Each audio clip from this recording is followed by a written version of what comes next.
Hello students, welcome back to my channel.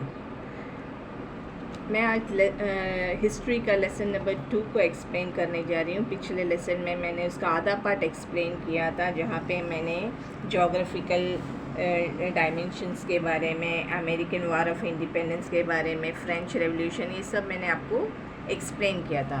अब इस part में मैं आपको इंडस्ट्रियल रेवोल्यूशन के बारे में एक्सप्लेन करने जा रही हूँ। तो इंडस्ट्रियल रेवोल्यूशन क्या है?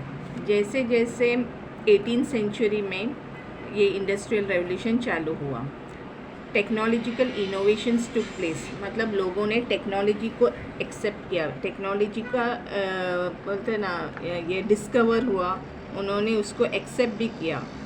तो क्या हुआ, उस वक्त स्मॉल इंडस्ट्रीज़ जो थे was replace by big industries, मतलब जो छोटे छोटे जो इंडस्ट्रीज़ थे जैसे हैंडलूम इंडस्ट्री, वहाँ उस जगह पे सब मशीन्स रिप्लेस किया, मशीन्स ने रिप्लेस किया। तो उससे क्या होता है कि जल्दी से ज़्यादा क्वांटिटी में काम भी हो जाता है, और नया नया डिज़ाइंस, नया नया टेक्नोलॉजी के वजह से काम एकदम इजीली कर सकते हैं। रेलवेज एंड स्टीमर्स ने इंक्लूड हो गए, जैसे कि मोड ऑफ ट्रांसपोर्ट बहुत इजी होने लगा। Industrial revolution began in England and spread to other part in west, hence they are known as world factory.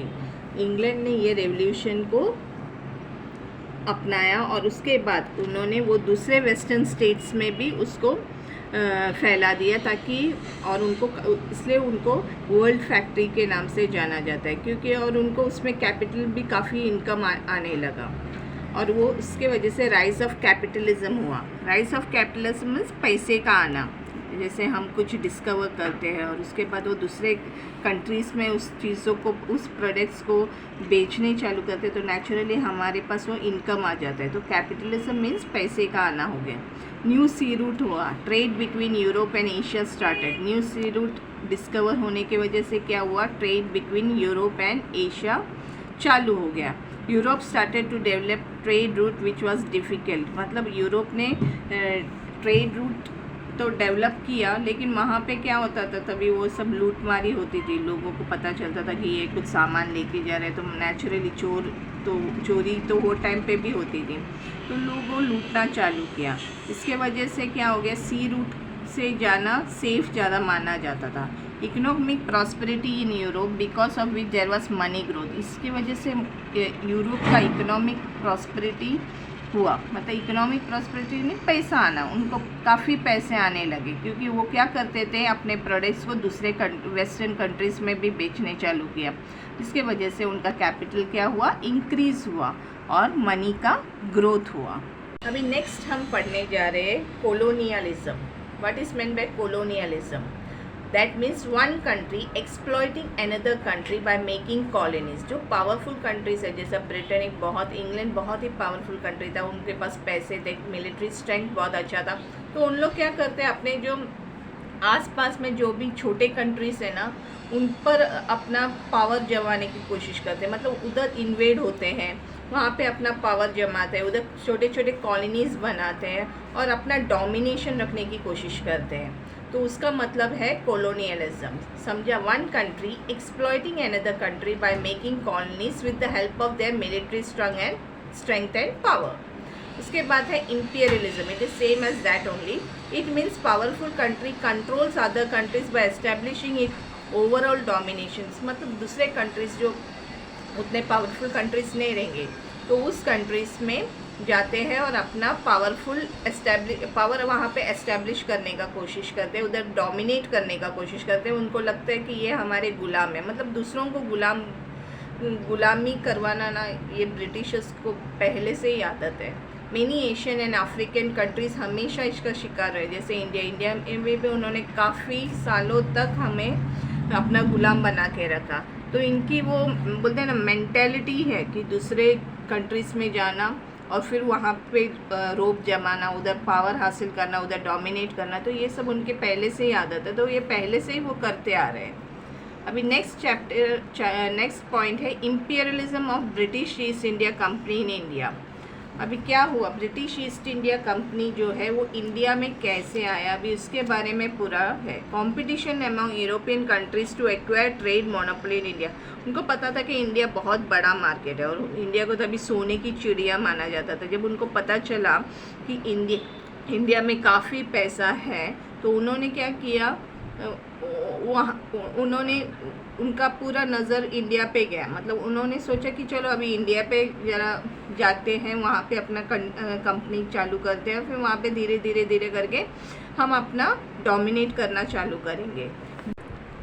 तो ब्रिटिश ने क्या किया, Britishers establish British East India Company in 1600 AD to carry trade with India. मतलब trade, हमारे साथ trade करने के उद्देश्य से ब्रिटिशर्स क्या किया, यहाँ पे ब्रिटिश ईस्ट इंडिया कंपनी को एस्टैब्लिश किया है, मीन्स स्टार्ट किया। After taking permission from emperor Jahangir and establish factory in Surat. Jahangir जो वहाँ का एम्परर था, कहाँ पे, सूरत। कहाँ पे, सूरत है गुजरात में। तो वहाँ पे जो जहांगीर जो एम्परर था उनसे परमिशन लेके 1600 AD में, याद रखना इम्पॉर्टेंट है। और किससे परमिशन लिया था, एम्परर जहांगीर से। और सूरत में उन्होंने first British East India Company start किया to carry trade with India.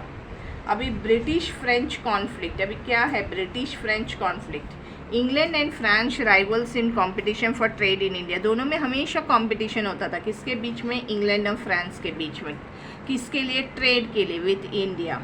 3 wars were fought and which England defeated France। 3 वार उनके बीच में हुआ था, 3 बार उनके बीच में जंग लड़े थे, लेकिन जिसमें इंग्लैंड ने किससे डिफीट किया, फ्रांस को डिफीट किया। Now England had monopoly and hence they started to dominate in East India Company। England को पता चल गया कि हम ज़्यादा पावरफुल है फ्रांस से, उनको उन्होंने हरा भी दिया वार में।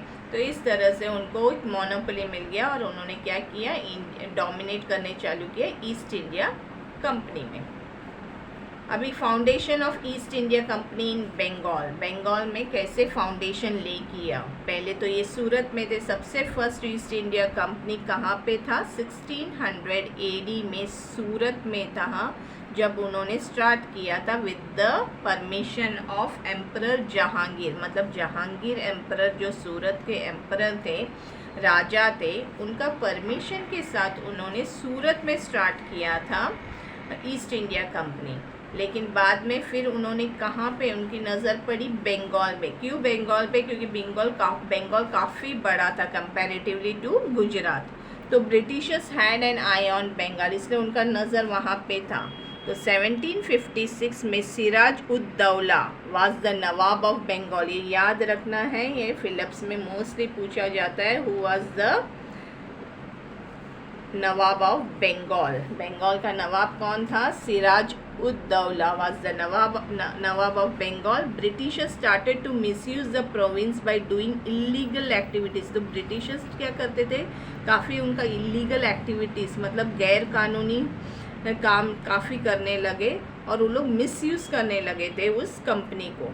दे set up many factories without the permission of nawab. अभी हम कुछ भी फैक्ट्री डालते तो हमें परमिशन लेना पड़ता है, वो एरिया में जो भी है, जो भी ऑफिसर्स हैं, उनका परमिशन लेना पड़ता है। उसके बाद ही हम कोई भी छोटा से छोटा फैक्ट्री हो, ये हो, हम तभी चालू कर सकते हैं। लेकिन ब्रिटिशर्स ने क्या किया, विदाउट उनका परमिशन लिए उन्होंने काफ़ी छोटे छोटे फैक्ट्रीज वहाँ पे सेटअप करने लग गए और उसमें इलीगल एक्टिविटीज़ भी होने लगा। So nawab in return captured those factory. तो नवाब को ये बात अच्छी नहीं लगी, तो उसने क्या किया, वो फैक्ट्रीज को उसने कब्जा कर लिया इन रिटर्न। लेकिन ब्रिटिशर्स को ये बहुत गुस्सा आया इस बात पे।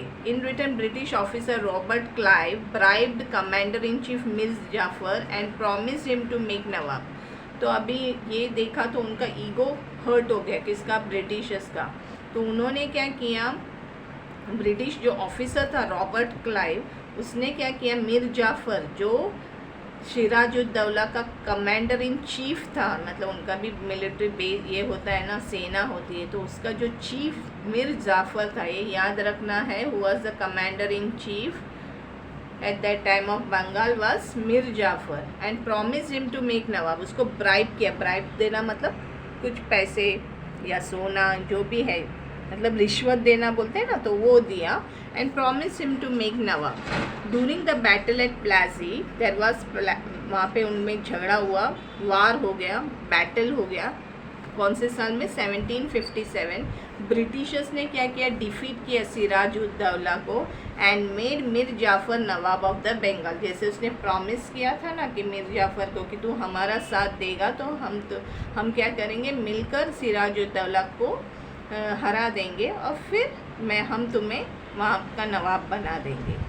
तो जैसे वो नवाब बन गया, he also realise that they are misusing their territory. उसको भी पता चल गया, क्या पता चल गया कि ये सचमुच ये जो ब्रिटिशर्स है इन लोग हमारा टेरिटरी मतलब हमारे इलाके को मिसयूज़ कर रहा है। For which Britishers removed him from the Nawab post. और उसे रिटेलिएट किया रहेगा, उसको भी गुस्सा आ रहेगा, ये इन लोग तो हमारे यहाँ पे आके हम पे दादागिरी कर रहे हैं, मतलब हमारे ही इलाकों को कब्ज़ा कर रहे हैं। तो उन्होंने क्या किया, रिवॉल्ट किया, उसने रिवॉल्ट किया। तो ब्रिटिशर्स ने उसको सीधा सीधा उस पोस्ट से निकाल दिया और उसका जो सन इन लॉ था मीर कासिम, उसको नया नवाब बनाया। तो ये समझ में आया आपको, मतलब बैटल के टाइम में क्या हुआ था, प्लासी में बैटल हुआ था जहाँ पे ब्रिटिशर्स ने सिराजुद्दौला को डिफीट किया और उसके जो कमांडर इन चीफ था मीर जाफ़र, जिसने ब्राइब लेके सिराजुद्दौला को धोखा दिया था, उन्होंने नवाब बना दिया। लेकिन जब मीर जाफ़र को भी पता चला कि ब्रिटिशर्स लोग हमारा फ़ायदा उठा रहे हैं, यहाँ पे इलीगल एक्टिविटीज़ कर रहे हैं, वो लोग हमारे इलाके को सब कब्ज़ा कर रहे हैं, तो उसने भी रिटेलिएट किया। तो उसके वजह से ब्रिटिशर्स ने उसको भी वहाँ नवाब के पोस्ट से निकाल कर उसके जो सन इन लॉ मतलब दामाद, उसे नया नवाब बनाया। Mir Kasim put restrictions on the illegal trade and hence Mir Jafar was again made the nawab of Bengal. फिर मीर कासिम ने भी रिटेलिएट करना चालू किया इलीगल ट्रेड्स देख के, फिर उन्होंने उसको भी निकाल दिया मीर कासिम को, और वापस किसको बनाया, मीर जाफ़र को बनाया नवाब ऑफ बंगाल। एक्चुअली ये सब प्रॉब्लम्स किसके वजह से होता है पता है, हम लोग के घर में ही अगर मतलब देश में ही अगर आपस में बोलते हैं ना एक ग्रीडीनेस आ जाता है, एक दूसरे को नीचा दिखाने के लिए हम ये सब हरकतें करते हैं ना, तभी बाहर के लोग आते हैं और फ़ायदा उठाते हैं। और यही हुआ इंडिया के साथ भी। हमारे जो रूलर्स थे वो लोग आपस में लड़ते झगड़ते रहते थे और इसी का फ़ायदा किसने उठाया, ब्रिटिशर्स ने उठाया। नेक्स्ट मैं एक्सप्लेन करने जा रही हूँ battle of Buxar. To restrict the activities of British in Bengal, Mir Qasim Shujauddaula, ये सिराज नहीं है, शुजाउद्दौला है जो कि नवाब ऑफ अयोध्या है, and Mughal Emperor Shah Alam joined hands to fight against the British, in which they lost the battle, and hence the British East India Company got the right to collect revenue and the foundation of British rule was laid in India। मतलब धीरे मीर कासिम ने क्या किया, उसे पता चलने लगा कि ये ब्रिटिशर्स यहाँ पे हमारा लैंड को हथियाने के लिए आया है, वो यहाँ पे डोमिनेट करने आया है।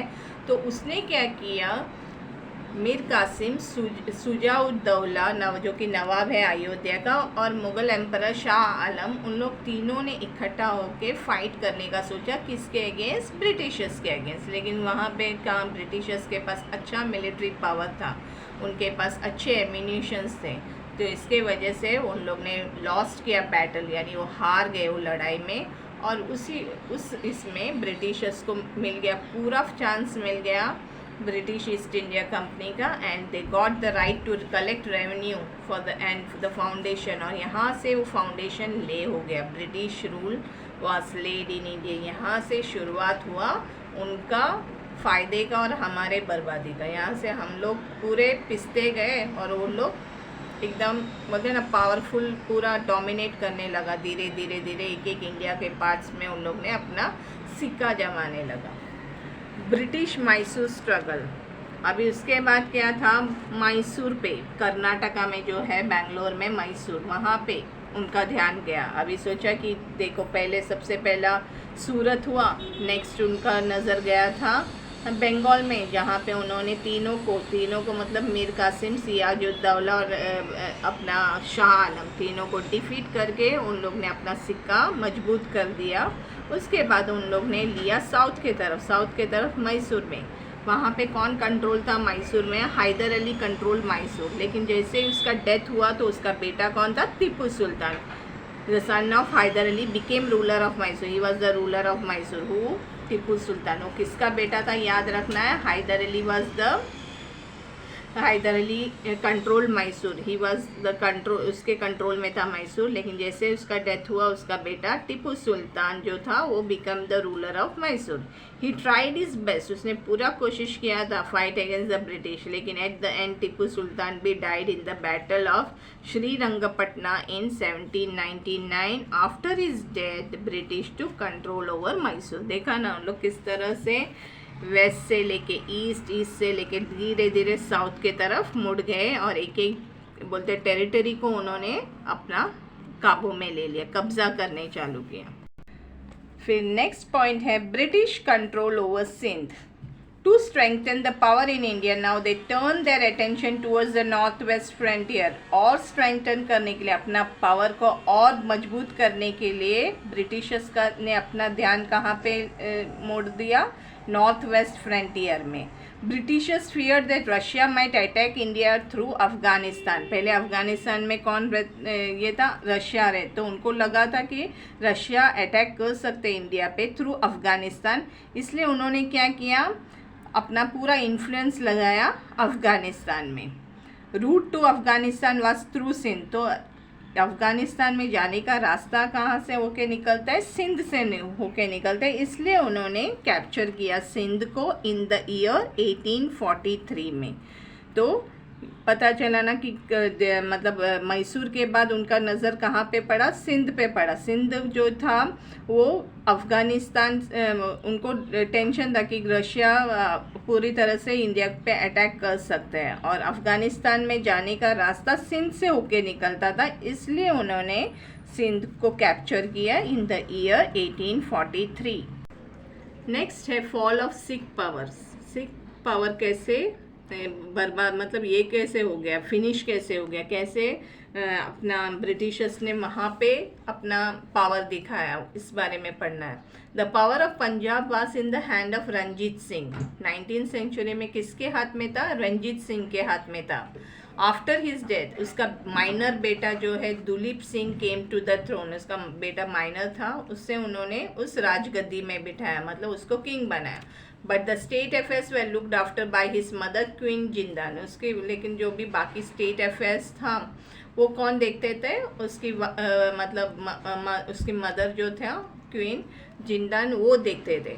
But she couldn't keep control over the officers. Naturally आज के भी टाइम पे लड़कियां ये सब काम करे तो बहुत मेल ईगो हर्ट होता है। वही उस वक्त भी था कि बाकी ऑफिसर्स को अच्छा नहीं लगता था जब वो कुछ भी ऑर्डर देता था या उसको कंट्रोल में रखने की कोशिश करती तो किसी को अच्छा नहीं लगता था। Taking advantage of this situation the British bribed some Sikh sardar. और इसी का फ़ायदा ब्रिटिशर्स को पता चला। ब्रिटिशर्स क्या करते थे पता है? वो हमारी कोई ना कोई कमज़ोरी ढूंढते थे कि हमारी क्या कमज़ोरी है, और उसी कमज़ोरी को नस को लोग पकड़ कर हमें हराते थे। और यही हर जगह हो रहा था। इधर भी उनको पता चला कि चलो ये जो क्वीन है उसको कोई भाव नहीं दे रहे, वो ऑफिसर्स उनके कंट्रोल में नहीं आ रहे, वो जो ऑर्डर देते तो उनको बुरा लगता था ऑफिसर्स को, क्योंकि मेल ईगो जो होता है हर्ट, वो तभी भी होता था। तो उसका ही फ़ायदा किसने उठाया? ब्रिटिशर्स ने उठाया। तो सिख कम्युनिटी ने जो है launched an attack on British but got defeated. Sikh community ने कोशिश पूरा किया ब्रिटिशर्स के साथ ये करने का, ब्रिटिशर्स को डिफीट करने के लिए, लेकिन खुद डिफीट हो गए। Mulraj officer of Multan revolted against the Britishers. Thousands of Sikh soldiers participated in the war, but in this second war also Sikh had to face the defeat. मतलब जो मुलराज के ऑफिसर थे मुल्तान के, उन्होंने भी रिवॉल्ट किया ब्रिटिशर्स को, ताकि उन लोग देना नहीं चाहते थे। उन लोग नहीं चाहते थे कि जो सिख प्रोविंस है जो है पंजाब का वो ब्रिटिशर्स के हाथ जाए। लेकिन फिर भी बोला ना, उनका मिलिट्री पावर बहुत ही पावरफुल था। उनके पास अच्छे एमिनेशंस थे, वार एमिनेशंस जो भी होता है वो बहुत अच्छे थे, जो हमारे पास लैक कर रहे थे। और इसी के वजह से क्या हुआ, वापस सिख लोगों को वो डिफीट फेस करना पड़ा। Finally in 1849 Britishers captured Punjab. फिर लास्ट में क्या हुआ, 1849 में ब्रिटिशर्स ने कैप्चर्ड पंजाब, पंजाब को पूरी तरह कैप्चर कर लिया और वहाँ से ब्रिटिशर्स के हाथ में पंजाब जो रीजन है वो भी उनके कंट्रोल में आया। तो हमने देखा कैसे सूरत से चालू किया था उन्होंने, ईस्ट इंडिया कंपनी के बहाने ट्रेड करने के लिए आए हुए लोगों ने, ब्रिटिशर्स ने धीरे धीरे धीरे करके हमारे एक एक रीजन, मतलब उसके बाद बंगाल बहुत बड़ा स्टेट है, तो वहाँ पे उन्होंने अपना पावर ये किया। वहाँ के जो राजा थे, ये थे नवाब थे, उनको हरा कर उन्होंने वहाँ पर अपना सिक्का जमा लिया। उसके बाद उन्होंने साउथ के तरफ गया, मैसूर में, वहाँ पे भी उन्होंने हराया और इनफैक्ट टिप्पू सुल्तान लड़ाई करते करते मर गए। और उसके बाद उनका नज़र गया सिंध के तरफ, और सिंध से फिर पंजाब से उन्होंने वहाँ पे भी जो ये थे सिख कम्युनिटी थे उनको डिफीट किया और फिर वहाँ से उन्होंने जीत हासिल की और फाइनली ब्रिटिशर्स ने पंजाब को भी कैप्चर कर लिया।